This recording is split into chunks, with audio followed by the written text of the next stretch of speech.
আমরা এখানে একটা লিনোভো ব্যাটারি রিপ্লেসমেন্ট করছি। এর মডেল নাম্বারটা হচ্ছে লিনোভো আইডিয়া 110। আমরা প্রথমে আমরা স্ক্রুগুলোকে খুলে রেখেছি, খুব আস্তে করে যত্ন করে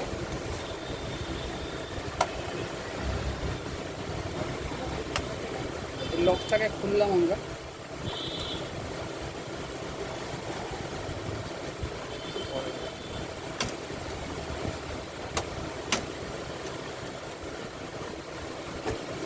এরপরে এই ব্যাটারিটা আমরা এখানে ইনস্টল করছি। হ্যাঁ,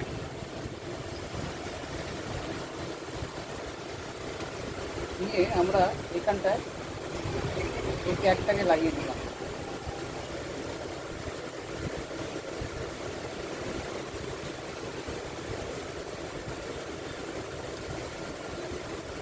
দিয়ে পুনরায় আমরা এটাকে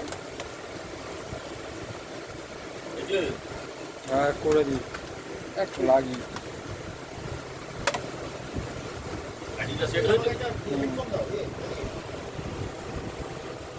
কি করছো ওটা? ওই দাদা ভিডিও করছে। কোনটায় তো ওপরে যায়।